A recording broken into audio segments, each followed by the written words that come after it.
dipersembahkan oleh Luwak White Coffee.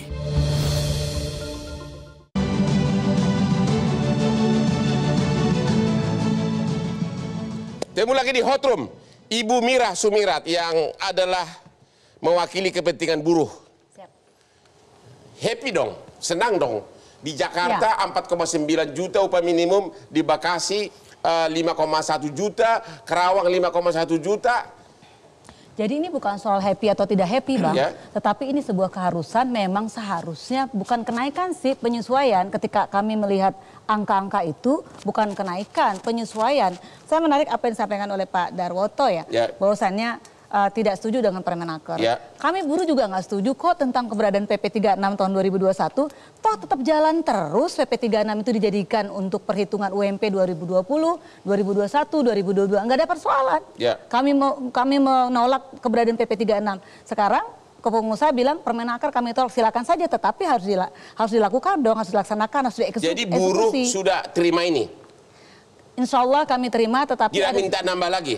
Enggak lah, kita juga paham betul dengan kondisi pelaku usaha yang setelah pandemi COVID, kondisi bangsa ini harus recovery ya terkait dengan COVID. Kami juga paham betul, makanya kenapa kita minta enggak lebih daripada 13%. Angka 13% yang kami usulkan awal adalah angka kompromi, seharusnya 20%. Jadi semula kalian minta 13%? Seharusnya 20%, seharusnya. Tapi kami karena tahu persis kondisi pelaku usaha, kondisi negeri ini, makanya minta 13%. Minta kenaikan 13%? Cuman kan dibatasi oleh Ibu Menteri kita dikasih 10%? Dibatasi 10%. Udah puas?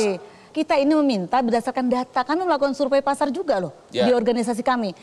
Survei pasar modern dan juga tradisional. Dan angkanya itu kami dapat 20%. Kalau inflasi kemudian pertumbuhan ekonomi kemudian juga karena kenaikan harga BBM kemarin di Oktober. Itu betul-betul mencapai 20%. Tapi kami lagi-lagi paham dan sadar betul bahwa kondisi setelah pandemi COVID ini kami memunculkan angka 13%. Oke, jadi 10% menurut organisasi buruh sudah puas. Tapi kenyataannya kan sudah sesuai dengan daya beli masyarakat. Tapi kenyataannya nggak ada yang 10%, Bang. Tapi kalau DKI ini keterlaluan, kalau menurut saya DKI sampai 5,6%, dia nggak berarti tidak memperhitungkan Permenaker justru di DKI. Artinya menurut Ibu untuk DKI malah harusnya lebih besar. Harusnya lebih besar karena barometer. Jauh lebih mahal di sini apapun. Betul. Oke, Pak Peter Abdullah, ekonom. Dari segi ekonomi, kepentingan pengusaha dan kepentingan buruh, ini sudah tepat nggak kenaikan ini? Kenaikan itu susah untuk kita menyebutnya. Dari segi ekonomi? Ya, dari sisi ekonomi ya. Dari sisi ekonomi, kenaikan upah minimum harus. Karena kenaikan upah minimum itu kan sifatnya, tujuannya kan untuk menjaga kesejahteraan, menjaga daya beli. Dengan adanya inflasi yang melonjak pada tahun 2022, ya, salah satunya dikarenakan kenaikan harga BBM, maka dipastikan daya beli masyarakat pasti turun. Jadi memang kenaikan itu harus. Kenaikan itu pasti harus. Dan saya kira Pak Darwoto juga tidak menolak itu. Ya benar, Pak Darwoto, kenaikan itu memang harus ya? Ya, kenaikan harus. Kenaikan harus, oke. Satu poin setuju dulu. Pengusaha, ekonom, oke. Kalau kenaikan itu harus, berapa persen menurut Bapak? Nah, persoalannya kan berapa persen. Dan berapa persen pun, saya kira juga Pak Darwoto juga bisa mengaminkan saya.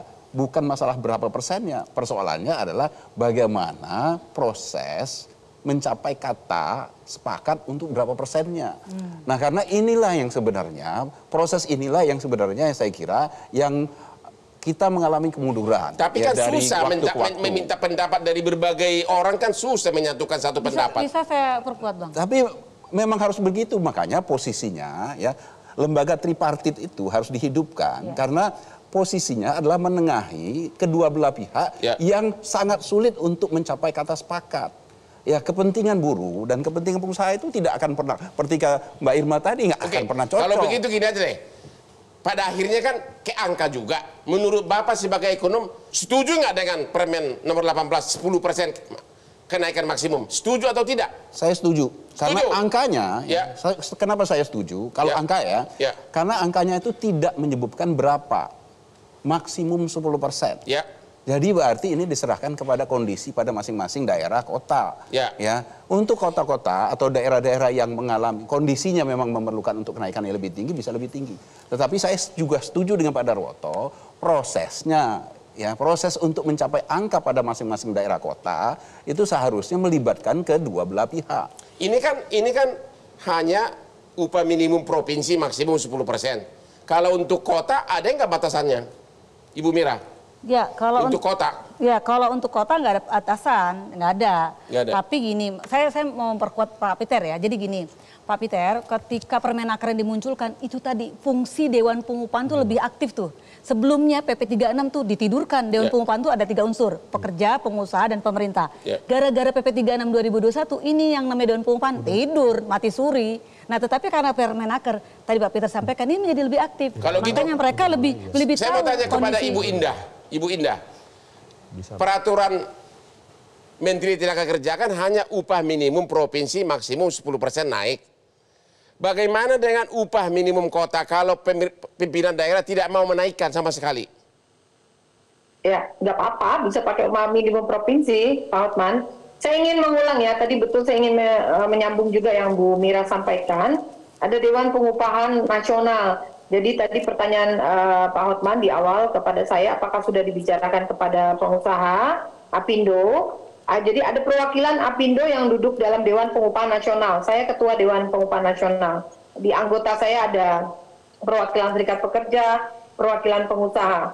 Dalam suatu rapat Dewan Pengupahan Nasional dan juga LKS Tripnas, itu kita sudah membuat semacam alarm lah bahwa ini sepertinya, bukan sepertinya, dari serap aspirasi PP 36 tidak bisa diterima. Lalu bagaimana jika nanti akhirnya pemerintah harus membuat suatu regulasi baru. Rekomendasi dari suatu pertemuan Dewan Pengupahan Nasional sudah menyatakan mempersilahkan pemerintah membuat rekomendasi, walaupun saat itu pemerintah belum secara eksplisit mempunyai formula baru yang sebagaimana sekarang diatur dalam Permenaker 18. Kedua yang ingin saya sampaikan, sebenarnya kekhawatiran Pak Darwoto dan para pengusaha itu kekecewaan, saya katakan ya, mohon maaf, kekecewaan dapat kami pahami. Namun demikian, kenapa kita selalu membahas ini? Sebenarnya kan nggak terlalu worth it juga kita bahas ini. Karena upah minimum itu kan sebenarnya berlaku hanya untuk pekerja dengan masa kerja 1 tahun ke bawah. Dan itu kalau menurut data dari kami, dari Kemenaker, hanya sekitar kurang lebih, mohon maaf, 6,4%. Atau sekitar 3,27 juta orang dari 51 juta orang yang bekerja dengan masa bekerja di atas 1 tahun. Nah, justru sebenarnya yang besar inilah yang lebih dari 40 juta lebih ini harus dipikirkan agar mereka bisa lebih sejahtera, layak, produktif, dan berkontribusi pada perusahaan-perusahaan dan akhirnya pada pertumbuhan ekonomi. Mestinya seperti itu gitu. Kalau ya. Gitu gini Bu, ya, ini kan ada 2 peraturan yang tumpang tindih. Peraturan pemerintah sama peraturan Menteri Tenaga Kerja. Apindo pengusaha maunya yang berlaku peraturan pemerintah lebih tinggi. Sedangkan peraturan menteri lebih rendah. Kalau pengusaha tetap memberlakukan peraturan pemerintah yang upah minimum provinsi lebih rendah, apa sikap dari Kemenaker? Apakah menjatuhkan sanksi? Ini bukan peraturan yang tumpang tindih. Dengan hadirnya Permenaker 18 2022, sebenarnya PP 36 masih berlaku. Sebagian dari PP 36, khususnya terkait upah minimum, di dalam Permenaker nomor 18 telah dilakukan penyesuaian untuk mengatasi permasalahan sebagaimana yang tergambar dalam konsideran Permenaker 18. Tapi kan pada akhirnya keperhitungan angka berbeda dong Pak, ya Pak Darwoto, berbeda kan? Gimana Bu? Pak Alpan, ya dalam undang-undang mengenai tata peraturan perundang-undangan di negara ini disebutkan bahwa ada ruang diskresi bagi pejabat, dalam hal ini termasuk menteri, untuk mengeluarkan suatu aturan ya, dalam kondisi tertentu. Jadi dibolehkan karena memang untuk menjaga daya beli masyarakat. Ibu belum jawab. Ibu belum jawab. Kalau Pak Darwoto atau pengusaha mengatakan, gua nggak mau tahu itu peraturan menteri, lebih tinggi adalah peraturan pemerintah. Mereka melaksanakan formula dalam peraturan pemerintah. Sikap Kemenaker gimana? Yang menetapkan upah bukan pengusaha. Mau PP 36 ke, mau Permenaker ke, mau Undang-Undang 13 ke, semua mengatakan yang menetapkan upah minimum setiap tahun adalah gubernur, bukan pengusaha. Ya. Pak Darwoto gimana? Ya. Apa upaya hukum yang Bapak lakukan kalau Bapak tidak puas atas peraturan Kemenaker ini? Ya, kita hanya ingin ada kepastian hukum. Ya. Nah, oleh karenanya, Apindo bersama 9 asosiasi perusahaan itu melakukan uji materi. Sudah? Sudah. Sudah melakukan upaya hukum? Sudah. Wah, kok saya nggak disewa pengacaranya Pak? Oh, kapan didaftarkan Pak? Saya lagi sibuk, kalau nggak salah kemarin deh. Sudah didaftarkan ke Mahkamah Agung? Mahkamah Agung, ya. Waduh, jadi? Bang Hotman kan masih sibuk di Hotroom, jadi. Oh, jadi berapa pengusaha yang sudah masuk ke permohonan hak uji material? 10. 10? Dasarnya apa? Dasarnya adalah pertama, peraturan Menteri yang 18 ini tidak sesuai dengan peraturan pemerintah. Ya, peraturan pemerintah di situ. Terus kemudian penetapan upah minimum ini tidak berdasarkan kepada safety net. Karena begini Bang Hotman, kenaikan upah itu ada dua. Satu, penetapan upah minimum yang ditetapkan oleh pemerintah, dan yang satu adalah kenaikan upah secara reguler berdasarkan kemampuan di perusahaan masing-masing untuk masa kerja yang di atas 1 tahun.